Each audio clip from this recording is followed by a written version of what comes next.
Yeah, came at 17. Damn.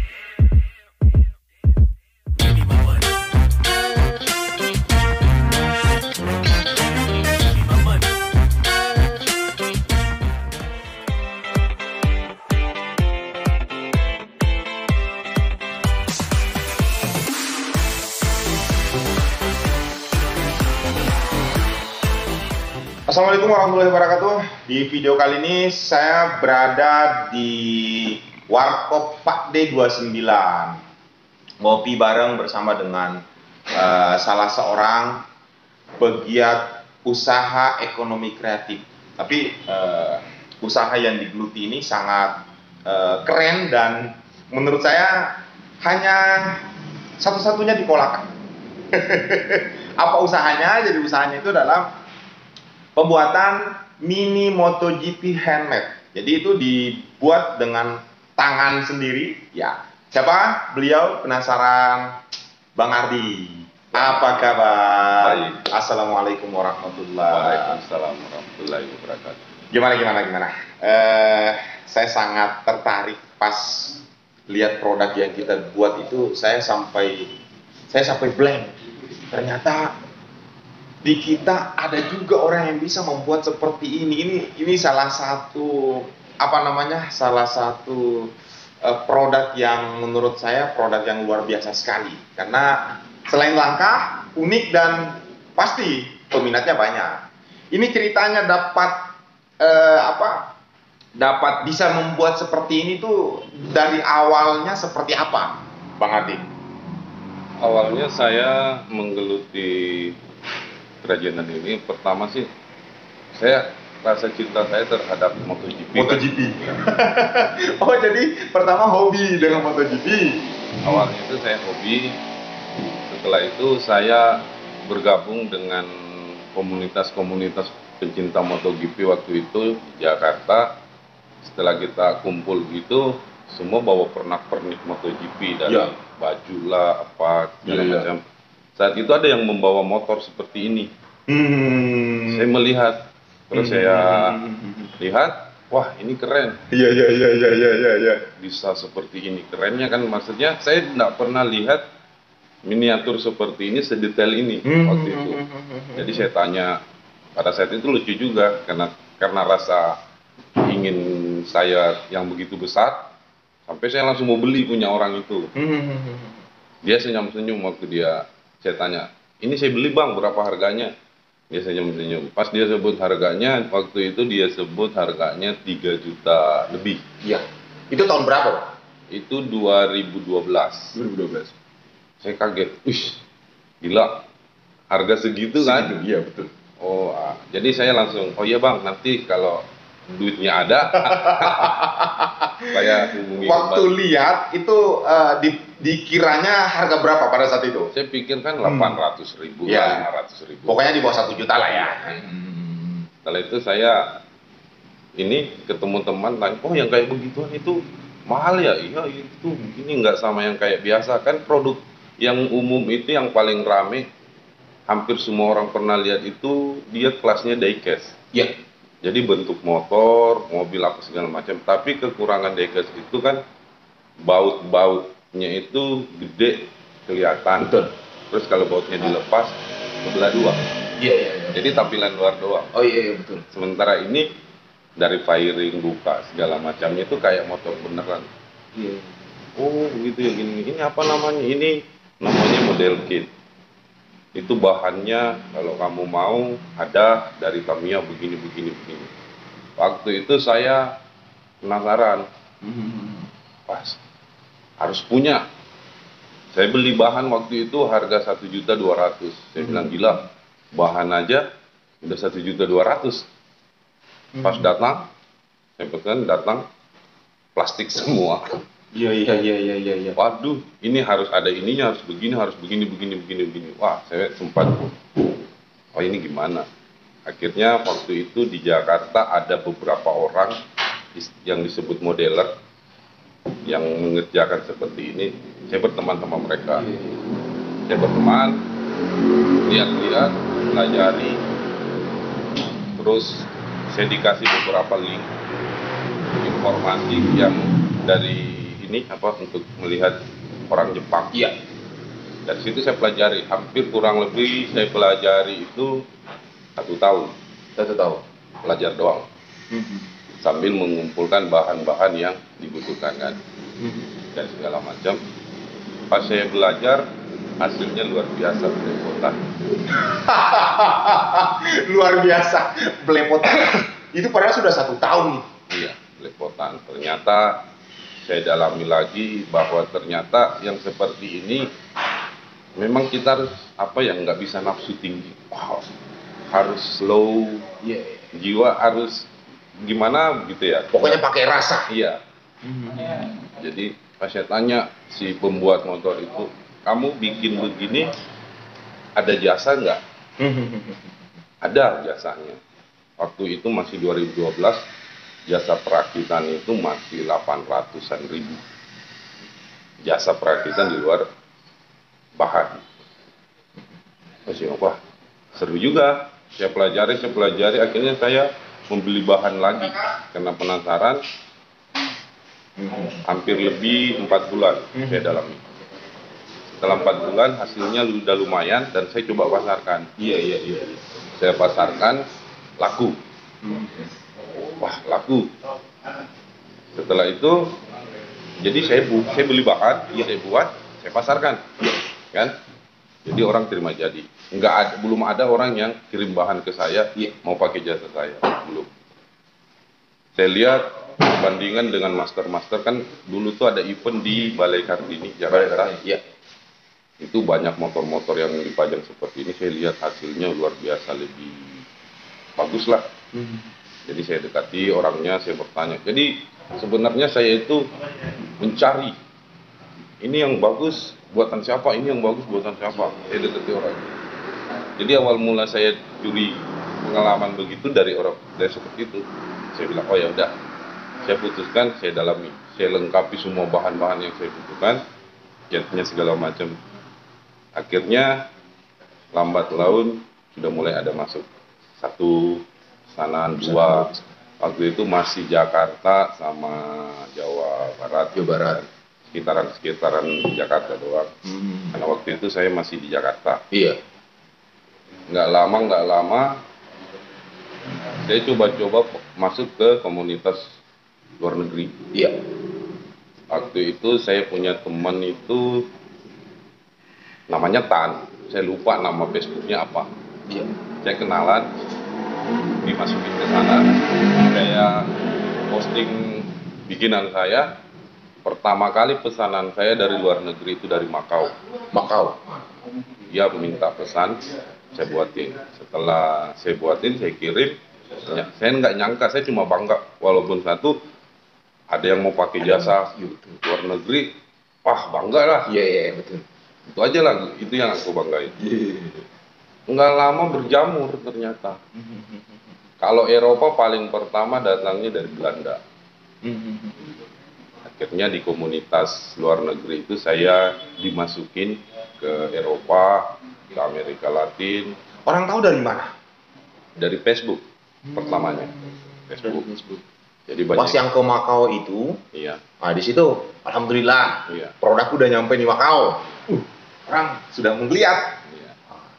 Nah, Om, berarti proses dari yang belepotan tadi menuju ke yang profesional, ya kan? Itu butuh berapa waktu? Butuh berapa lama? Kurang lebih 4-5 bulan.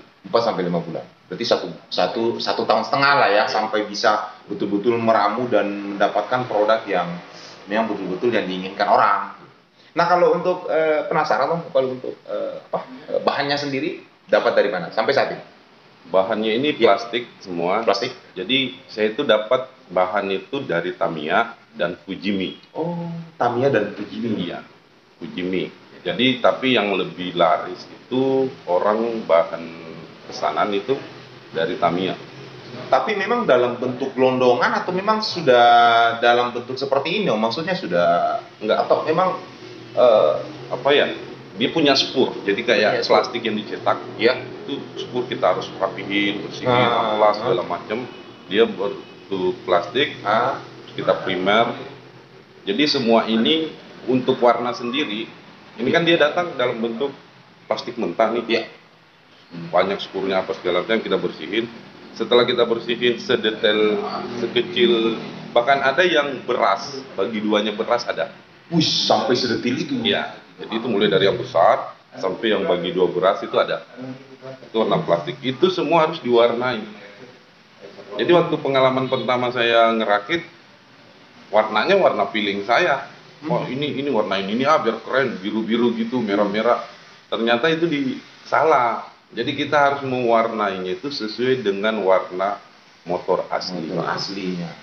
Iya. Jadi itu menandakan kenapa kita harus main warna, itu menandakan bahwa bagian sini pakainya besi. Jadi kita harus pakai warna besi. Warna besi. Ini pakainya di motor asli dia bukan besi, dia pakai karbon. Jadi kita harus bikin dia jadi kayak karbon. Jadi nggak bisa kayak kita variasi gitu, wah ini merah-merah, biar keren, nggak bisa. Karena Pokoknya, orang nggak mau. Iya, pokoknya harus sesuai dengan model 34, ya 34, 46, ya 46. Iya. Luar biasa. Nah, untuk menyelesaikan satu unit seperti ini itu butuh berapa lama? Kalau satu ini saya ingin aja ya. Kemampuan saya itu bisa ini kalau kemampuan full power. Full power, iya. Sebulan itu cuma bisa 6 motor. Sebulan 6. Kalau full power.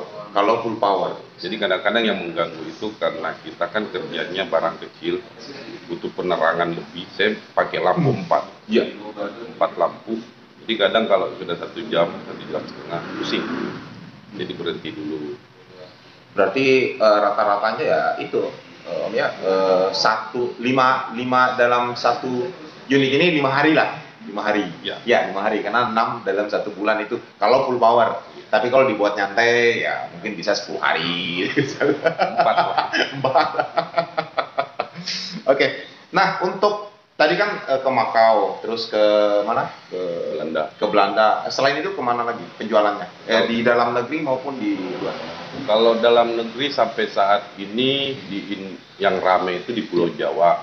Saya punya customer juga beberapa di luar Pulau Jawa itu ada di Kalimantan ada. Iya. Di Ambon ada 1. Ambon ada. Dan 1 yang paling dekat 1 ada di Makassar, tapi cuma 1 orang, itu pun dia orang Jawa. Betul. Dia pilot, tinggalnya di Maros. Iya. Nah, bicara mengenai karya dengan usaha yang menghasilkan karya dengan usaha yang seperti dagang, misalnya seperti itu biasa bedanya di penjualan. Kalau misalkan dagang biasanya ya kita beli berapa, jual berapa.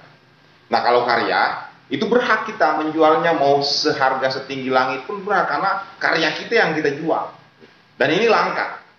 Nah dalam 1 unit begini ngabisin berapa, terus dijualnya berapa, di sini kita bisa mengetahui bahwa ternyata prospek juga ini. Tapi kan walaupun prospek, ya butuh skill lagi. Tidak mungkin semua orang bisa tahu cara bikin seperti ini. Ini kira-kira ngabisin berapa dalam 1 unitnya? Kalau 1 unit saya sih sebenarnya gini ngitungnya. Saya nggak ngitung berapa Iya. 1 unit. Karena kan bahan saya itu kayak stok cat, alat semprot, alat potong, dan alat-alat yang lain kan saya beli sekalian. Iya betul. Jadi yang continue aja dibeli itu kayak cat doang, cat, kertas dekal, sama plastik Tamiya flat. Itu pun juga continue-nya lama. Yang paling continue cepat itu cat doang. Catnya itu sebesar botol balsam, harga 35.000 1 warna. Paling itu aja sih. Jadi bisa dipakai berbulan-bulan. Iya. Tapi yang lainnya itu ya habis, maksudnya cepat habis. Maksudnya yang plastiknya itu. Iya. Luar biasa. Nah, untuk ininya sendiri, selama membuat ini tentu pasti ada kendala. Nah, kendala yang terberat dalam hal membuat 1 unit seperti ini tuh apa pasti? Kalau kendala yang paling saya rasakan itu ini di pengiriman. Di pengiriman. Jadi kalau saya kan beli bahan-bahan ini di Jawa kebanyakan. Iya, betul. Jadi kalau kayak cat yang ada isolnya itu, yang ada gas-gasnya itu kan nggak bisa dikirim lewat pesawat. Betul betul. Jadi kadang itu aja yang jadi kendala, lama dan biayanya gede. Sementara yang kita beli murah. Iya. Itu aja sih kendalanya. Betul. Berarti ongkir. Ya, Jadi kita juga mau pesan banyak, ya apa? Mungkin pesanannya ya ndak seimbang gitu. Iya. Jadi kita pas-paskan dengan yang memesan dengan pesanan bahan-bahan yang kita akan mau buat. Nah, sejauh ini yang namanya usaha, mau usaha yang bentuknya karya maupun usaha apa, tentunya pasti ada pencapaian, ada pencapaian. Nah, untuk Bang Ardi sendiri sampai saat ini merasa nyaman nggak dengan usaha ini? Selain hobi ya, selain hobi, maksudnya betul kita nyaman kalau hobi. Tapi terkadang kenyamanan itu tidak sebanding dengan hasil yang kita peroleh. Akhirnya kita akan berpindah passion biasanya. Apakah sebanding antara hobi dengan penghasilan berbisnis seperti itu? kalau saya sampai saat ini alhamdulillah sangat-sangat nyaman. Sangat-sangat nyaman. Karena banyak yang saya dapatkan, kebahagiaan banyak saya dapat dari Iya. secara selain materi, Iya. saya dapat alhamdulillah. Terus banyak sepertinya ya, Iya. banyak pintu yang terbuka yang Banyak tidak pernah ada dalam pikiran saya bahwa saya bakal ke situ hanya karena ini. Iya. Nah, Bang, saya tertarik dengan ada beberapa tanda tangan yang saya lihat ini di kotak ini. Iya. Ini tanda tangan apa nih, Bang? Ini Bisa tanda, diceritakan, nggak? Nah, Ini- boleh diangkat, ditunjuk. Ini tanda tangan siapa? Ini tanda tangan siapa? Ini menarik kayaknya ini. Berarti kalau tanda tangan berarti ketemu langsung dengan orangnya. oh iya, Nah, ditunjuk dulu yang itu. ini awalnya saya bawa waktu ke MotoGP Malaysia. MotoGP Malaysia, Sepang. Iya, ini kan muatnya satu motor. Iya. Awalnya motor isinya ini motornya Valentino Rossi. Iya. Nah, saya bawa kan karena saya takut gimana di perjalanan. Waktu saya masuk ke hotel, Iya. saya kan mau ketemu Rossi nih. Iya. Mau suruh dia tanda Tanda tangan tangan. ceritanya. Iya. Pas saya di hotel, saya duduk di lobi itu. Waktu saya masuk ke hotel pembalap, saya juga sempat kaget. Iya. Ibu set, ini hotel isinya MotoGP semua. Iya. Mulai dari kru, mulai dari ini, dari segala macam kan. Iya. Nah, waktu itu saya ketemu paling pertama adiknya Rossi, Luca Marini. Dia muncul, Luca Marini. Saya samperin dia kan. Terus dia lihat, ini kan saya buka. Mungkin dia lihat, terus dia lihat begitu kan. Jadi para pembalap yang lihat box ini yang ada miniatur motornya, yang sempat ketemu dengan saya langsung, Iya. dia kasih tanda tangan bentuk apresiasi. Wah, ini mantap begini segala macamnya. Tapi yang ini kan sempat jadi ini. Saya kan workshop saya namakan 46. Kemarin kan Ardi VR 46 namanya. Iya, betul. Jadi mereka pada 46 dipikir apa gitu, kayak ikon-ikon fansnya Rossi gitu. Iya, emang iya kayaknya. Iya. Tapi setelah dia baca kan, workshop gini, terus dia lihat isinya bahwa miniatur, ya saya jelasin bahwa Iya. pembuatan begini segala macam. Iya. Mereka alhamdulillah kasih support yang Awalnya hanya moto dong Rossi, akhirnya dapat banyak. iya. Semuanya. Yang lucu tuh yang ini nih. Iya. Yang ini nih. Dia mau tanda tangan kan. Ini Marquez. Iya, Marquez. Iya. Waktu itu kan lagi panas-panasnya Rossi sama Marquez nih. Nah, pembalap udah banyak tanda tangan, terakhir Lorenzo kan. Iya. Terus ada Marquez, dia di restoran, baru keluar dari restoran kan. Iya. Lihat. Mungkin dia lihat itu box hitam apaan itu, padahal Iya. ditanda tangani kan. Iya. Dia tanya, what is this? Tapi saya tutup. Iya. Karena kan 46 musuhnya. Tapi paham. Berarti Iya. Bang Ardi ini speaking Inggrisnya enak juga ya. Paham. Iya. Paham lah ya. Tapi tetap Paham. ada temen yang Yo, pasti. begitu. Jadi dia ini, dia bilang, si teman ngomong, kagak perlu dibuka lah. Ini adalah satu karya Iya. dari Indonesia. Iya. Oh dia langsung kasih tanda tangan. Dia bilang luar biasa. Aku bingung, dia kan nggak lihat isinya. Iya. Si Marquez nggak lihat dirinya, Tapi dia luar biasa. Dia bilang pas dia tanda tangan luar biasa. Gue bingung sama temen. Iya. Itu Marquez bilang luar biasa, kenapa? Ya. Dia kan nggak lihat itu. Mungkin karena dia lihat sudah full tanda tangan kan ya. Aduh, keren. Nah, mungkin yang terakhir nih, apa motivasinya lah buat anak-anak muda yang pegiat seperti ini juga. Walaupun bukan persis seperti ini, tapi kan ekonomi kreatif itu kan ada salah satu subsektor itu ada salah satu kriya. Nah ini kerja kriya nih kalau saya lihat ya. Cuman kan biasanya kalau kriya itu dia dari bahan-bahan bekas gitu kan, bahan sampah, terus kayu dijadikan patung atau apa. Nah ini kan kerja kriya kalau saya lihat. Nah anak-anak di Kolaka itu banyak yang menggeliat seperti itu, cuman terkadang terhambatnya karena kurangnya dukungan atau support dari orang-orang yang kompeten dalam hal memberikan support terhadap mereka.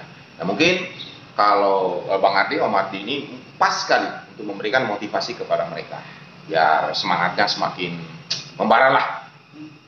Kalau buat saya pribadi, buat teman-teman yang ada di Kolaka, Iya. Saya dari dulu itu merasakan atau melihat langsung bahwa Kolaka ini pemudanya itu sejuta saja. Sejuta teman, betul. Jadi mereka itu bisa membuat apa aja sebenarnya.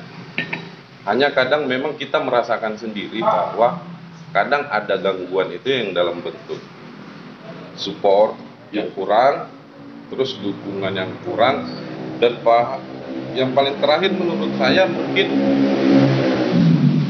kurangnya pandangan. Maksudnya kurangnya pandangan itu maksudnya gini. Terkadang ada ego.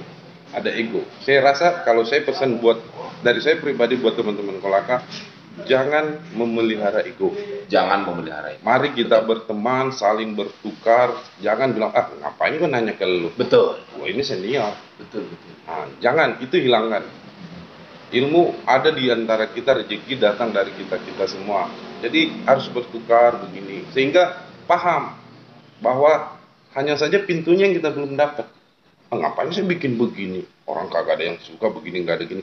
Ada pintunya. Betul. Kamu belum tahu. Kamu menutup diri karena egomu. Iya. Jadi kan kadang-kadang kalau saya pribadi, saya kan juga dulu bergelut di Kolaka ini lebih lama itu di musik. Iya. Kita yang katanya musisi saling mendukung, kenyataannya saling menutup diri karena ego. Oh makanya kenal akrab sama Bang Yoyo Sakila ya. Jadi kita itu harus saling support. Iya. Kalau ada teman kita yang goal satu, yakin dan percaya ada satu musisi Kolaka yang bisa goal, kita akan ikut semua. Betul. Jadi kita sama-sama berkarya, saling mau dia karyanya apapun, kita saling mendorong. Kalau saya bukan saya bagaimana ya. Iya. Karena saya melihat di luar sana, khususnya di Jakarta, peluang itu banyak. Iya. Kita golin dulu diri. Iya. Kayak saya miniatur, saya musisi, saya juga videografer. Iya. Orang bilang, lu bisa videografer, lu bisa gini-gini. Enggak, gua bergaul. Iya. Oh, gua tahu ini. Pas gua dapat ini, lu bisa gini nggak? Gua nggak bisa, tapi teman gua ada. Iya. Betul. Yuk, lu bisa gini nggak? Gini. Jadi pesan saya, marilah kita saling support. Apapun bentuk karya yang hadir dari, nggak usah kita lihat junior, senior. Mari kita support apa yang bisa kita berikan, mari kita beri. Jangan, ini yang harus kita hilangkan. Kolaka ini kaya, saya lihat mata kepala, saya dengar sendiri, saya rasakan pemuda Kolaka ini luar biasa karyanya. Iya. Buka diri, buang ego, kolaborasi. Sip. Terima kasih Bang Ardi. Luar biasa sudah hadir di Kampung Anggrek. Yang insya Allah nafasnya kita akan motivasi, inspirasi dan edukasi. Dan insya Allah malam hari ini alhamdulillah kayaknya kita dapat semua nih dari Bang Ardi. Thank you. Terima kasih banyak. Oke, saya Om Jack dan Bang Ardi mohon pamit undur diri. Assalamualaikum warahmatullahi wabarakatuh.